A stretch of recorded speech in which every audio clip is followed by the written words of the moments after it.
નમસ્કાર દર્શક મિત્રો, ખબર છે .com ઉપરથી હું દૃષ્ટિ આપ સૌનું સ્વાગત કરું છું. અને આજે આપણે ખૂબ અગત્યની ચર્ચા કરવાના છીએ. હવે આજકાલ લોકો QR કોડને સ્કેન કરીને પૈસાની આપ લે કરે છે, પરંતુ શું તમને આ QR કોડ વિશે જાણકારી છે? જો નહીં હોય તો આ વિડીયો આપને માટે છે. તો QR કોડ આજે આપણા જીવનનો એક મહત્વપૂર્ણ ભાગ છે.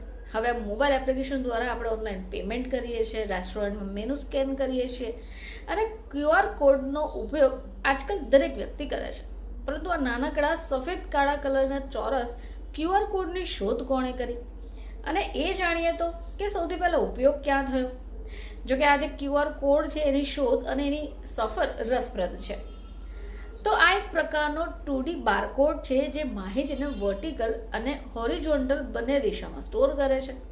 હવે આજે QR કોડ છે એની શોધ 1994માં મસાહિરો હારા નામના જાપાની એન્જિનિયરે કરી.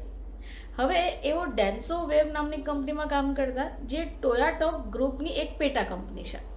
હવે તેમણે પોતાની ટીમ સાથે મળી એક ટેકનોલોજી વિકસાવી જેનું નામ ક્વિક રિસ્પોન્સ કોડ રાખવામાં આવ્યું, જેને આપણે QR કોડ કહીએ છીએ.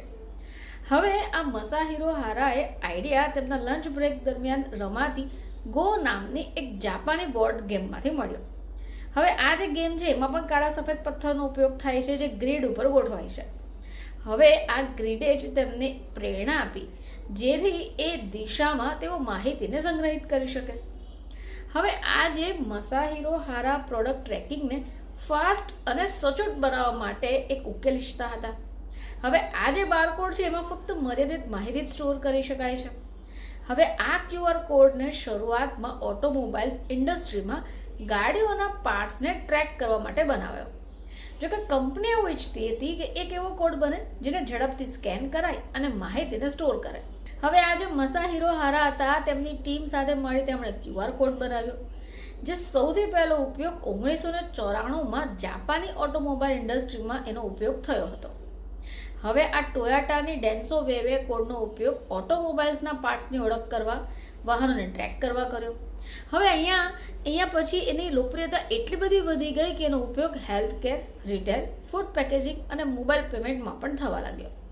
તો દર્શક મિત્રો, આપણે જે QR કોડને સ્કેન કરીએ છીએ એની પાછળ આ આખો એક પ્રસંગ છે કે જ્યારે તેની શોધ થઈ હતી. જોકે એની જે QR કોડ છે એની શોધ એક વાહન માટે થઈ, પરંતુ ધીરે ધીરે તેનો જે ઉપયોગ છે તે દિવસે લોકો કરી રહ્યા છે. ફરીથી તમારી સમક્ષ હાજર થઈશું. ત્યાં સુધી જોતા રહેજો ખબર છે .com.